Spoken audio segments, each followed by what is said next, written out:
kanyang ika-4 na SONA, pinagmalaki nito ang malaking halaga ng iligal na drogang nasamsam sa maigting na operasyon nito sa loob lamang ng 3 taon. Tunghayan natin ang balita ni Paul Montibon. Sa loob lamang ng 3 taong panunungkulan ng Marcos Jr. Administration, nakakumpiska na ito ng mahigit 80 bilyong pisong halaga ng iligal na droga. Pinakamalaking huli ay nito lamang nakaraang buwan kung saan umabot ng mahigit 10 bilyong pisong halaga ng iligal na droga ang nasamsam na mga otoridad sa malaking bahagi ng Luzon. Sa mga isinagawang pagsakote sa mga bodega at laboratorio at takang pagpasok, halos 83 bilyong pisong halaga ng droga ang nakumpiska na.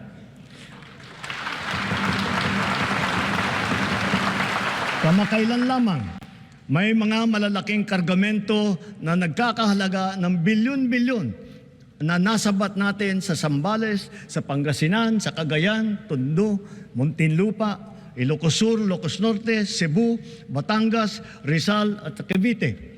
Noong isang buwan, personal kong sinaksihan ang pagsira ng halos 1.5 tonelada ng shabu at iba't ibang klase pa ng iligal na droga. Giit ng Pangulo, mas paiigtingin pa nito ang kanilang pakikipag-ugnayan sa mga pangunahing ahensya ng pamahalaan, kakibat ang mamamayan sa pagsusumbong sa mga kahinahinalang kilos ng sinuman sa mga komunidad sa bansa. Nagresultaan niya ito ng pagkakahuli ng mga sangkot at ang nakakalungkot pa niya rito, maraming kawani ng gobyerno ang apektado at nasa likod ng operasyon ng ipinagbabawal na gamot. Isa na rito ay mismong tagapagpatupad ng batas, gaya ng pulis. Sa lahat ng mga operasyon na ito, mahigit 153,000 ang naaresto.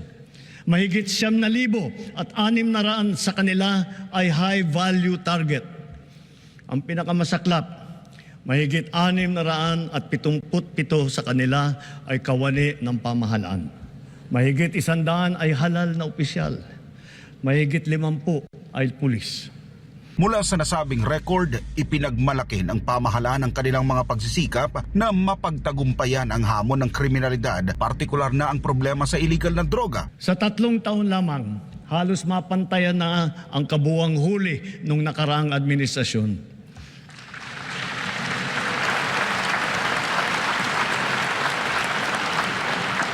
Sa kabila ng mga ito, tila nagbabalikan daw ang mga pusher. Kaya patuloy ang ating mga operasyon laban sa mga drug dealer, sila man ay big time o small time. Pero para naman kay Mang Adel, dapat ipamalas ng kasalukuyang administrasyon ang seryosong pagsisikap na tuldukan ang problema sa iligal na droga sa lalong madaling panahon. Anya, kung nagawa ito noon sa panahon ng Duterte administration, hindi ito malabong maulit ngayon. Dapat yan ay asikasuhin niya para na sa ganon, ang kriminalidad dito sa ating bansa ay maging tulad ng dati na takutan ng bawat Pilipino, bawat tao. Para sa akin, mas maganda pa yung noon kaysa sa ngayon. Kasi nung noon, takot ang tao na gumawa ng kriminalidad. Kasi kumbaga takot sila sa magaganap sa kanila. Sa kabila naman ng mga hamon, pinasalamatan pa rin ni Pangulong Marcos Jr. ang mga kawani ng pamahalaan sa patuloy na pagpapanatili ng kaayusan sa bansa, partikular na sa usapin ng peace and order at illegal na droga. Para sa Diyos at sa Pilipinas kung mahal, nag-uulat Paul Montibon, SMNI News.